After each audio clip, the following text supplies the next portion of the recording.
नमस्कार भाइयों बहनों, मैं सुमित अग्रवाल आप सभी का स्वागत करता हूं अपने इस YouTube चैनल में जिसका नाम है ब्रह्म काया। आज हम बात करेंगे आर्ट ऑफ बाथिंग की, यानी कि नहाने को लेकर के हमें किन किन मूलभूत सिद्धांतों का पालन करना चाहिए जिसके पालन से हम एक अच्छा स्वस्थ जीवन जी सकें। तो आइए जान लेते हैं उन मूलभूत सिद्धांतों को जिसका पालन हमें करना है स्नान करते वक्त।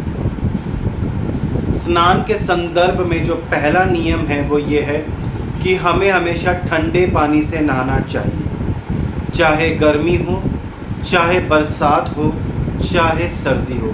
जी हाँ, चाहे सर्दी हो, हमें हमेशा ठंडे पानी से ही नहाना चाहिए, क्योंकि ठंडा पानी हमारे सेल्स की इम्यून सिस्टम को स्ट्रॉन्ग करता है, हमारी बॉडी के इम्यून सिस्टम को स्ट्रॉन्ग करता है। उसके वनस्पत जब हम गर्म पानी से नहाते हैं तो ये हमारे सेल को डैमेज करता है। जी हाँ, गर्म पानी हमारे सेल को डैमेज करता है और ठंडा पानी हमारे सेल की इम्यून सिस्टम को और ज़्यादा स्ट्रॉन्ग बनाता है। इसलिए हमें हमेशा ठंडे पानी से नहाना चाहिए, गर्म पानी से हमें कभी भी नहीं नहाना चाहिए। हाँ, कुछ कंडीशन हैं, फॉर एग्ज़ाम्पल कोई वृद्ध व्यक्ति है, कोई बच्चा है, कोई बीमार है, उस केस में बिल्कुल निवाए पानी के साथ आपको नहाना है। अदरवाइज़ आप ठंडे पानी से नहाइए, आप देखिएगा आपकी हेल्थ बहुत अच्छी हो जाएगी। मैं पिछले 7-8 सालों से ठंडे पानी से नहा रहा हूँ। कई लोगों को कहते हैं कि सर्दी में हम ठंडे पानी से कैसे नहाएं, हमें सर्दी हो जाए, जुकाम हो जाएगी। मैं आपको बता दूँ, मैं 7-8 सालों से नहा रहा हूँ, मुझे कभी भी कोई सर्दी नहीं हुई है, ना कोई जुकाम हुई है। पहले के शुरू के 2 मग्गे जब डलते हैं ना तो भी ठंड लगती है, तीसरे चौथे मग तक जब हम डालते हैं तो हमारी ठंड बिल्कुल गायब हो जाती है। तो आप बिल्कुल भी टेंशन ना लें, ये केवल आपका माइंड सेट है, गलत चीज़ें आपके माइंड में डाली गई है कि ठंडे पानी से सर्दी होती है, जुकाम होती है। ऐसा कुछ नहीं होता। मैं 7-8 सालों से नहा रहा हूँ, मुझे कोई सर्दी नहीं हुई, कोई जुकाम नहीं। ठंडे पानी से नहाइए, आपका इम्यून सिस्टम बहुत स्ट्रॉन्ग रहेगा, आपकी बॉडी बिल्कुल हेल्दी रहेगी।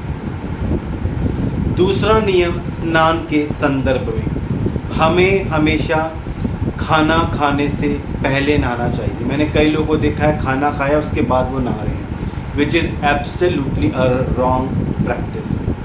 खाना खाने के बाद नहाना जो है आपके डाइजेस्टिव सिस्टम को हैम्पर करता है। जी हाँ, नॉर्मली जब हम खाना खाते हैं तो हमारी एनर्जी जो है वो नीचे की तरफ जाती है खाने को डाइजेशन कराने के लिए, लेकिन जब हम स्नान करते हैं तो हमारी एनर्जी ऊपर की ओर आती है।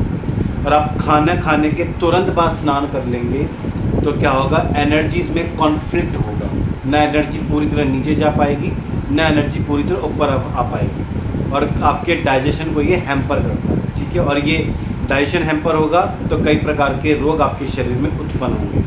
हाँ, खाना खाने से पहले आप स्नान कर सकते हैं, खाना खाने के बाद स्नान आप कभी भी नहीं करेंगे। इस बात को आपको ध्यान रखना है।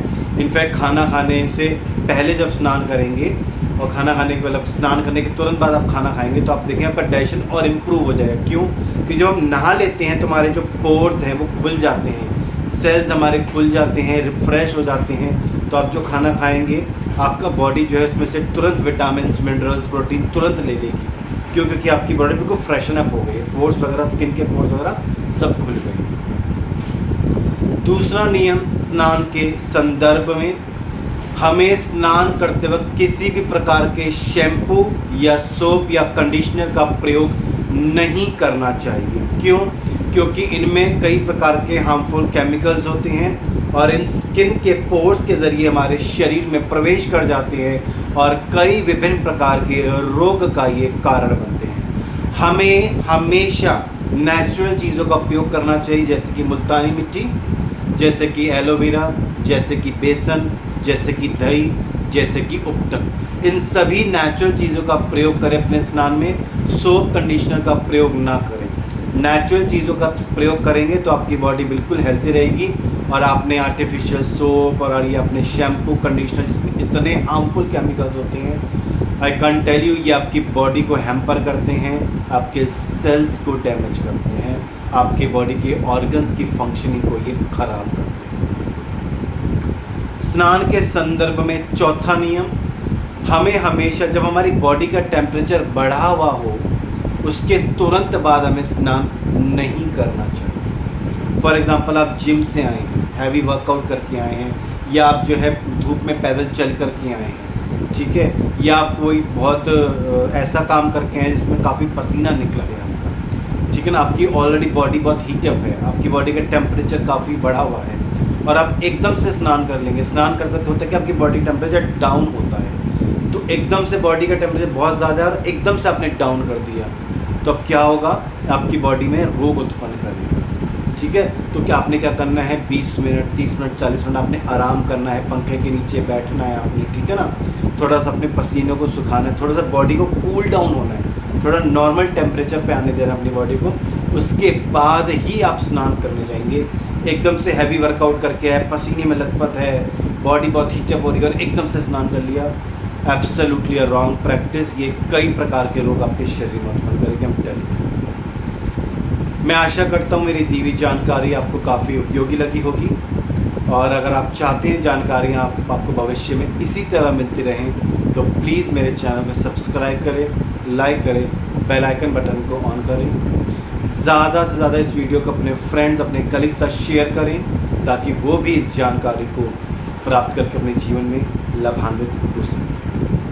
अगर आप मेरे नेचुरोपैथी के कोर्स को ज्वाइन करना चाहते हैं तो आप मेरे व्हाट्सएप नंबर 9654561765 पे मुझे नेचुरोपैथी वर्कशॉप डिटेल करके व्हाट्सएप कर सकते हैं।